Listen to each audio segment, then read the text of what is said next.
Hello, my name is Tim Grandage, the founder of Future Hope. If you're listening to this, you've hopefully heard our documentary series, Hope Within the Mango Trees. I hope you'll agree it was a remarkable listening experience. It was certainly a pleasure making it and helping tell a small part of our story. Now, it's time to present a second series, full of interviews with Future Hope alumni, young people who found hope and found a way to transform their lives thanks to the support and love of Future Hope in Kolkata.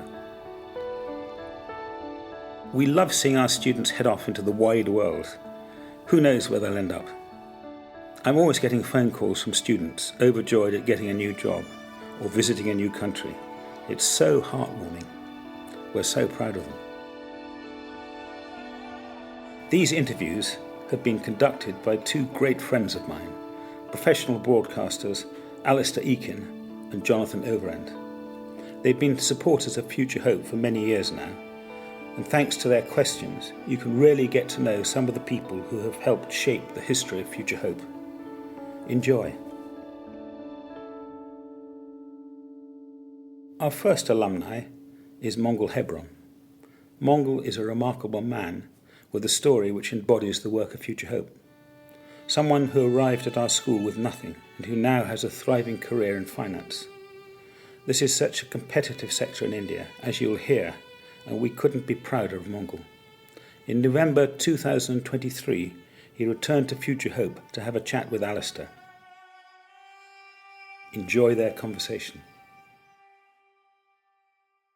Mongal, welcome back to Future Hope. Thank you. How does it feel when you walk in these doors? Things are obviously a bit different. Earlier, as you just said, this is new and there are many new faces. I mean, especially kids, they're all new. But yes, there are people as well, and it's always a very special feeling for me whenever I come back here. It's like it's exciting for me because I feel like I'm coming back home every time I come back here. So. You've done an awful lot since you left here. Tell me what your life involves right now. Currently, I'm working in SBI, the State Bank of India. That's the largest bank in India. So, and it's a public sector bank. So that's where I'm working. I'm working as a probationary officer. So currently, I'm on probation, and once my probation period gets over, I'll be posted as an assistant manager. It's fun learning actually. You're smiling, you enjoy it? Yeah, I'm happy with the job and the experiences so far. What is it you particularly like about it? Especially working in a banking branch where you get to serve people. The happiness that you see on their faces, especially people who are not very educated. So for them, being able to help them, that feels really good. I always remember Future Hope, and I remember my days back before I came back to Future Hope. It took me back to my days when I was in village. So it was very nice. I love it. Now you fought off an amazing amount of competition to land this job, didn't you? Tell us about the application process and how tough it was to end up being successful with it. Yeah, so in India, and I feel this is anywhere in the world, whenever you want to get into a public sector job, the competition is usually fierce. And when it comes to India, you don't have to mention because of the population we have. So when I first applied for, I was actually scared. I didn't have much confidence because I didn't do too well in my college, so I was skeptical about myself. So, but I somehow, I applied for it, and when I got to know that the number of students applying for the exam is like 30 lakh, around 30 lakh. So that is like 3 million. Yeah. 3 million people applying for the post of clerk, SBI clerk, or you could say SBI junior associates. And out of that, only 5,500 something people would be selected. So that was the criteria for junior associate. Wow. I mean, that's a crazy number. Yeah. So it comes down to point, the percentage it's not even 1%. The rate of passing is not even 1%, it's less than 1%. So it's tough. But I don't know, I probably got lucky. And for probationary officer, the competition, because it's a slightly higher post, people are usually scared to apply for that post, maybe, I don't know. They don't But like the still- numbers. Yeah, but still there are and usually the vacancies are less. This year there were around 1600 vacancies, and people applying for those 1600 posts were around 10 lakhs, so that is 1 million applying for 1600 posts. So yeah, Goodness. competition is fierce in public sector, not just public sector banks, but in anywhere. I mean, if we talk about railways or other sectors as well, I have heard the competition is equally fierce. So yeah. So you need drive, you need motivation, you need talent, you need intelligence. What particularly do you think set you apart?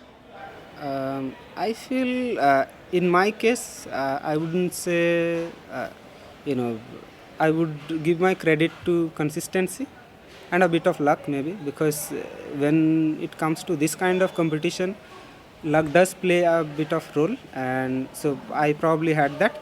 And at the same time, the consistency. I remember from the moment I started till my selection, it was 257 days. I never missed a single day since the moment I started studying. I never missed a single day.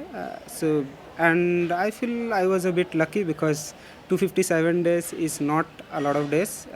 I didn't even have to spend 1 year on this preparation, and I got lucky. I got selected by then. So Was it always banking that you wanted to go into? When you left Future Hope, was that on your mind? I am always, I was always very fascinated by the financial sectors, the money part, because I have been brought up in a family where financial crisis was something that, I had seen from a very early childhood. So I was always fascinated by money and the financial system. Why do people get rich? Why do some people stay poor? Or how does this money thing work and all. So that's how I ended up taking economics for my graduation. And then again, because I was interested in the economy and this stuff, so I took up banking. Yeah, my obvious choice was banking. I'm also interested in learning about stock markets and all. So basically financial sector in all. So yeah. Am I right in saying though that your pathway to the banking world was not linear? You took some time out, you got involved in some pretty extreme mountaineering, cycling, ultra sports. Tell us about that. So since my school days and in Future Hope itself, it's when I came to Future Hope that I started doing sports. So earlier in my early days, I was first introduced to rugby. I had never heard of rugby.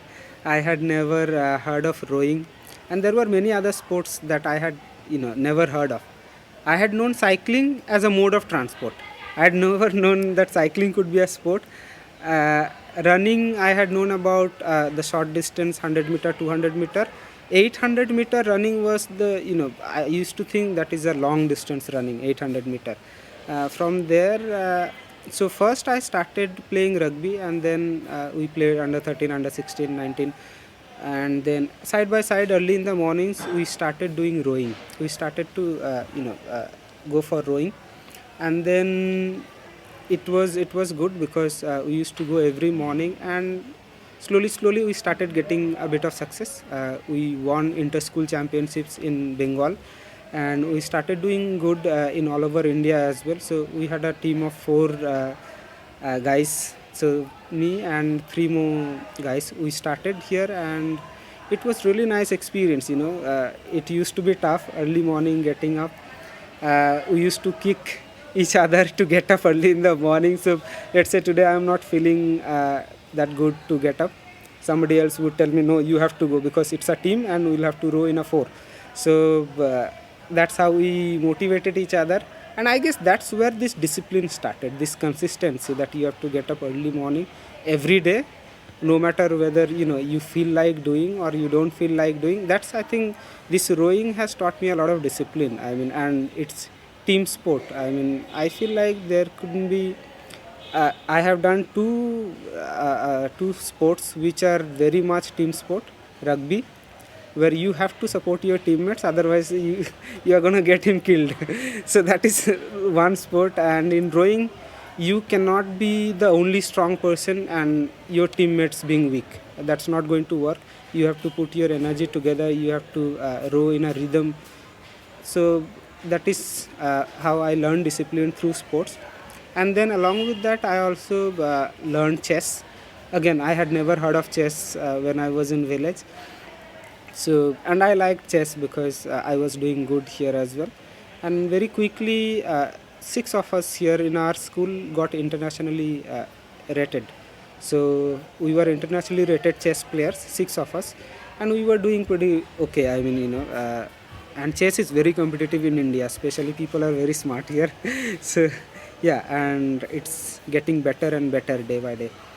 So chess there. And after I was done with my schooling, I slowly started running, and then eventually cycling with the intention of doing Ironman. I still have that aim. I'll be doing that one day, just not right now, but yes.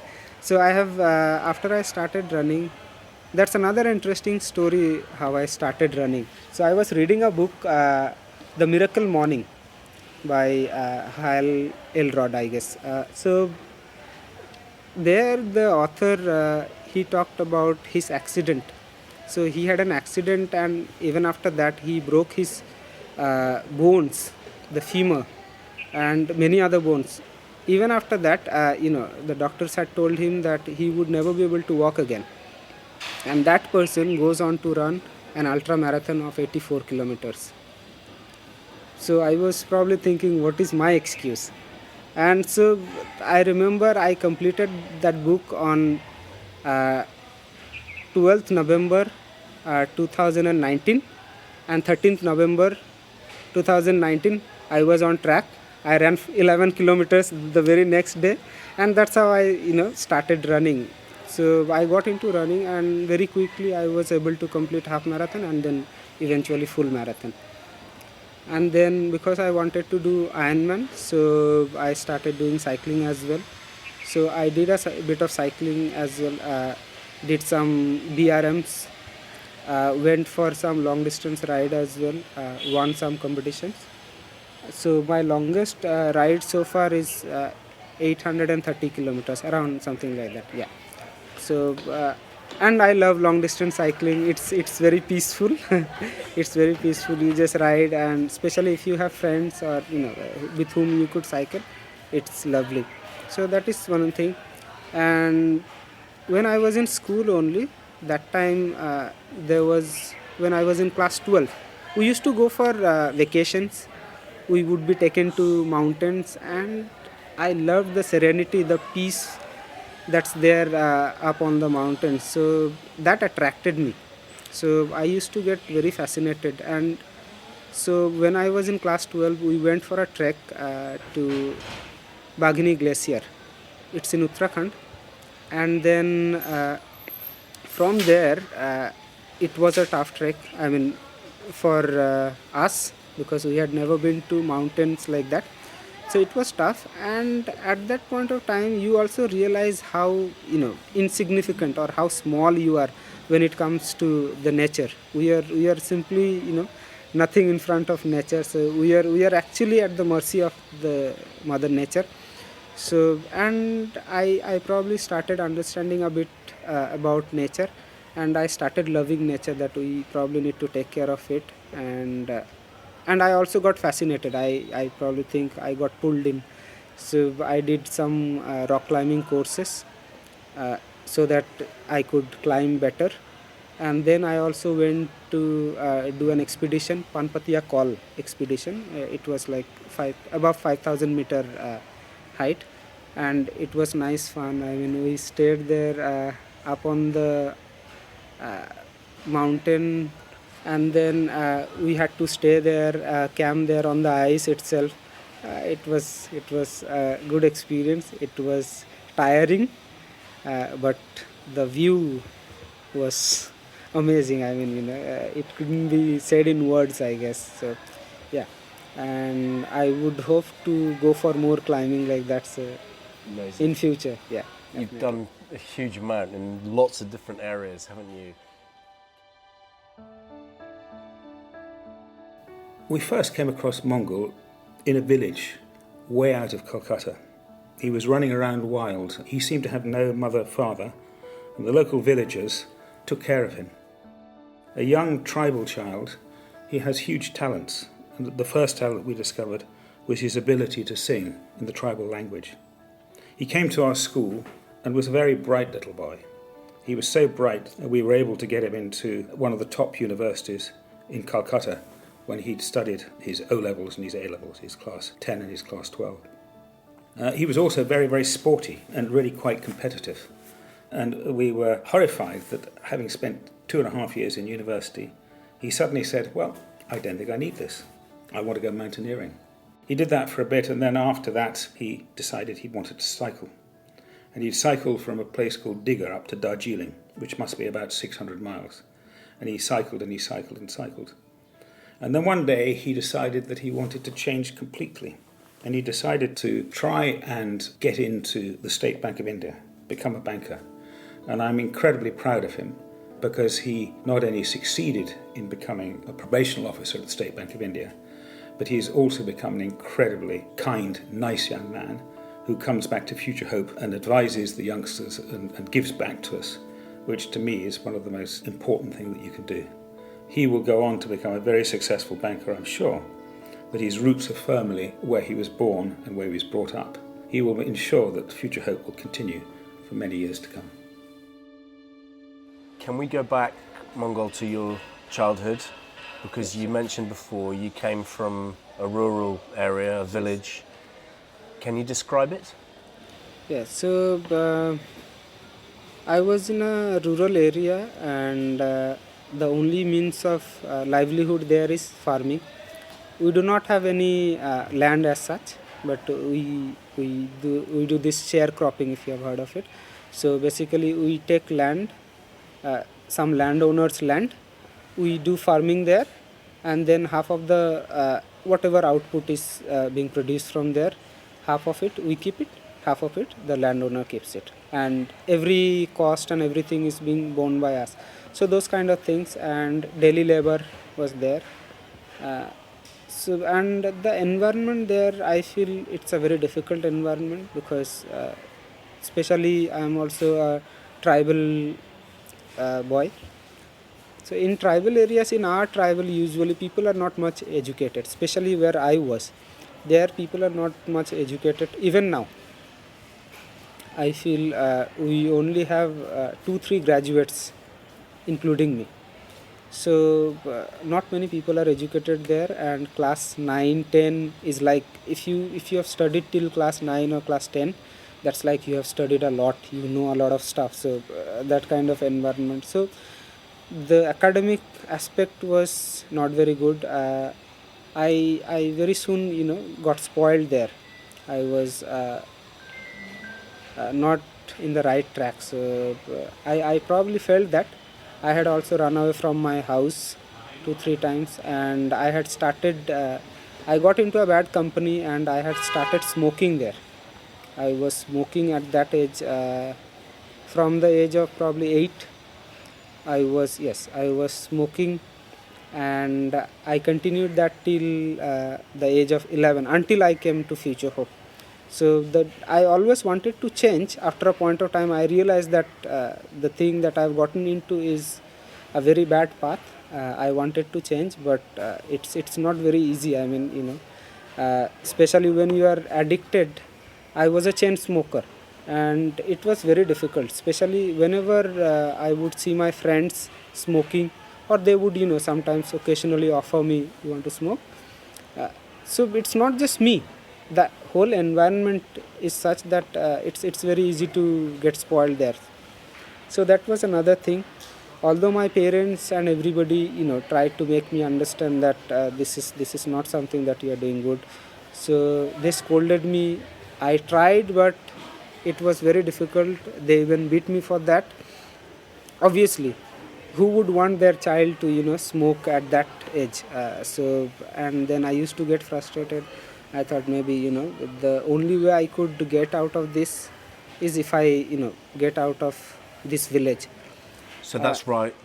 That's why you ran away. Yeah, I ran away from my house, but I didn't have anything, and that phase was, I feel, that was a very tough time for me, because running away from my village, I didn't know where to go, what to do, but at the same time, I didn't have anything to go back again. When I ran away, I had some money, so I ran away, but I couldn't go back to my village also, and I didn't want to go back to my village also.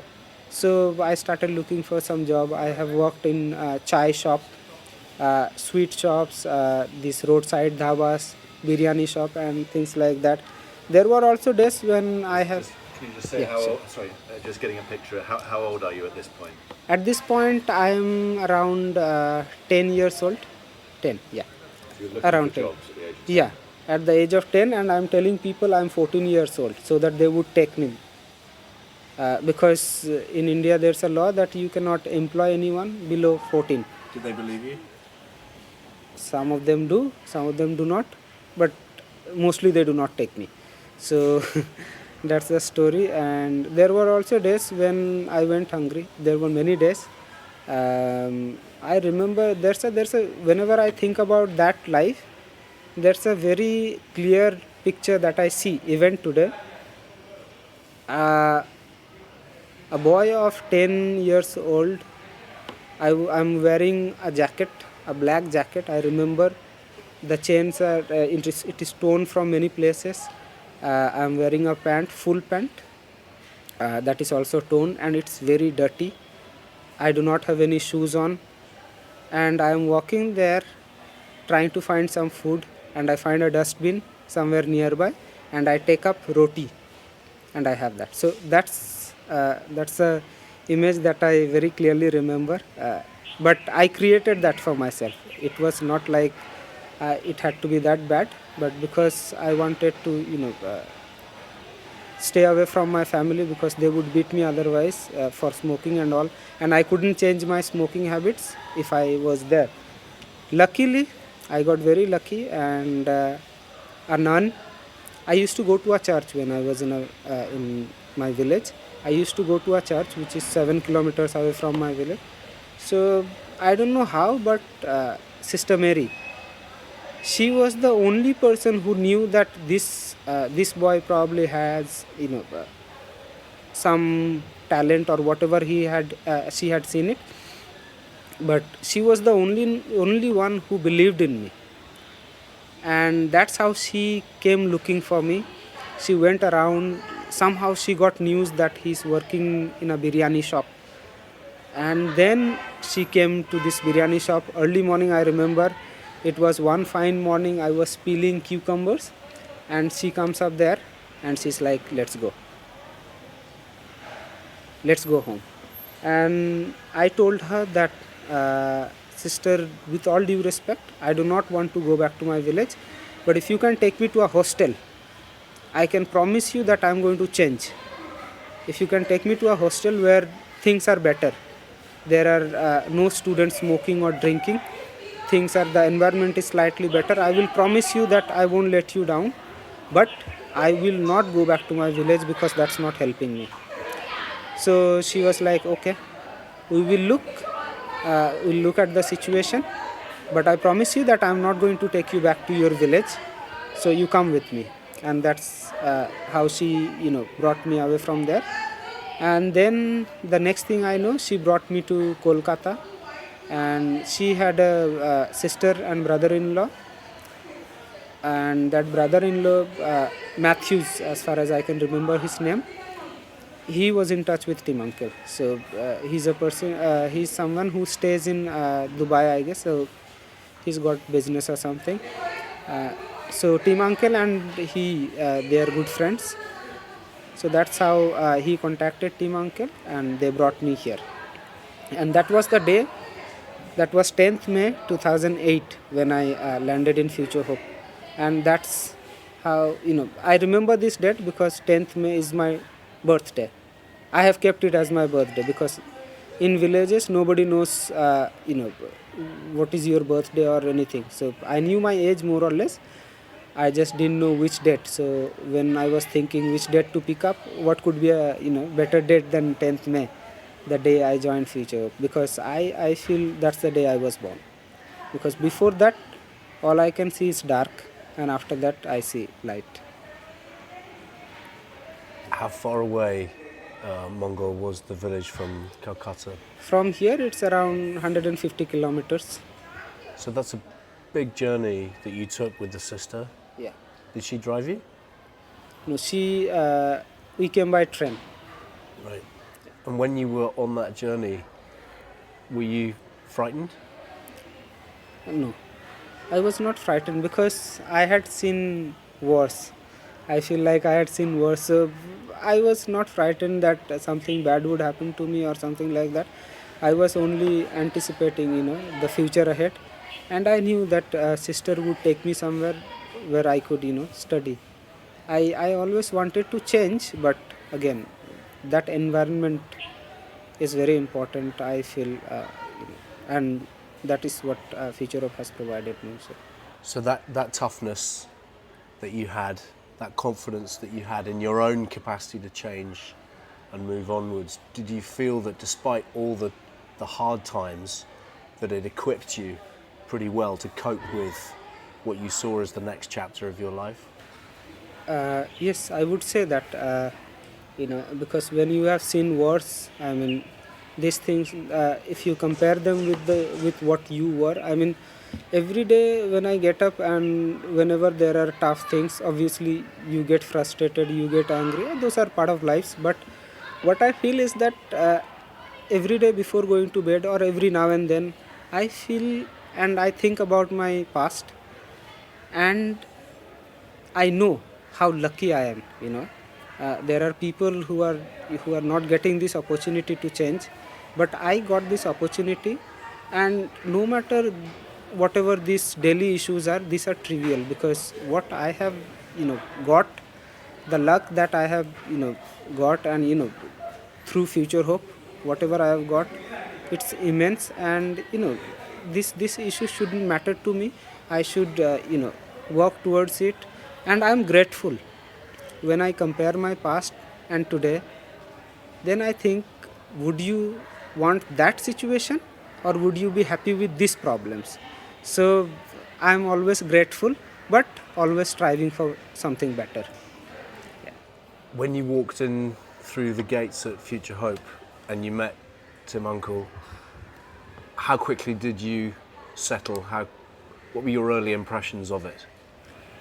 So when I came to Future Hope, then I was here only, so Roland Road upstairs. And so when I came here, the first thing that attracted me is like there are so many students and they are playing so many different games. It was a holiday, so they were playing games, different games. It was a Saturday, and another thing that attracted me the most and kept me here was the food, because I had not eaten good food for a very long time. So the first meal Saturday afternoon I remember was fish, rice and fish. I was very happy. I had in the evening, it was Saturday. I still remember we have this rota: Monday evening fish, Tuesday evening egg, Wednesday veg, Thursday again fish, Friday is chicken, Saturday is egg, and Sundays are depends. So Saturday, yeah. I don't know how that is now. We saw a rota that Okay. very similar. So Saturday evening, I got egg, and I was like, wow, man, it's been ages since I've had egg. Forget about fish or chicken or anything like that. So I was immediately drawn in.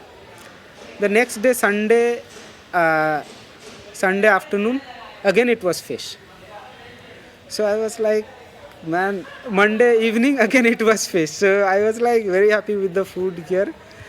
So that is, and another thing is the staffs here. They are very loving. I mean, I have always loved them and regarded them as my parents only, because when you come so far, you do not have anybody. But I have got that love, the place that I was looking for. So that's how I, very quickly I settled down. And my only aim was, so earlier when I was in village, there we used to go to schools. We used to be scared of teachers. I remember we used to get beatings. We would be beaten here. So we used to be very scared of teachers. For us, teachers were like some tigers. They are going to eat you up. I used to bunk schools because of that, because I would be, beaten sometimes for no reason. So we used to be genuinely, we used to be very scared. But here it was completely different story. Initially I was obviously skeptical, but then slowly I saw things are very different. Here students are talking to their teachers, they are laughing and all that. And in my view, teachers mean somebody who you should be scared of. So that's another thing, then and there I thought this is going to be my place, this is going to be where I'm going to change. So when you spend any time in Future Hope, you can't help but be struck by some of the really key things that you've mentioned. The food, the nutritious food that I'm sure made you feel 100 times better the moment you'd had 3 square meals a day for a few days. The security, the safety of the place, and the love and the nurturing of the place. They're still absolutely central foundations of Future Hope. And when you talk about them and when you talk to your friends about what Future Hope gave you, are those the things that really stick with you beyond everything else? Yeah, I mean, these things still, I feel these are still there, and yes, these things still stay. And it's the same thing with my friends as well. The kind of things that we have got here, especially whenever we talk about any NGOs, being it in Kolkata or anywhere in India, the first thing that complain about is the food, the quality of food being not very good. But we never saw that. There are many kinds of stories that we hear about NGOs, and there are NGOs closing down every now and then because of scams and other things.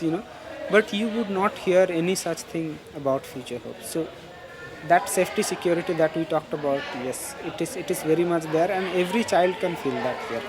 And another thing is the opportunity. If you are somebody who is willing to grab, in Future Hope there are plenty of opportunities. I remember when I went to, even now, people ask me, how come you have done so much of, stuff? You have done so many different sports, and along with that you have done studies, you have played chess. So both academic stuff as well as, physical sports and other sports. So how did you come to do this? Because these things could be afforded by wealthy families only. Because if you want to learn rowing, or let's say if you want to learn chess, or if you want to go for cycling, whatever sports you go to, it's a great expense. And here in Future Hope we get everything for free. I never realized that, but I took this, I used to enjoy them, so I took it. But I didn't know the value.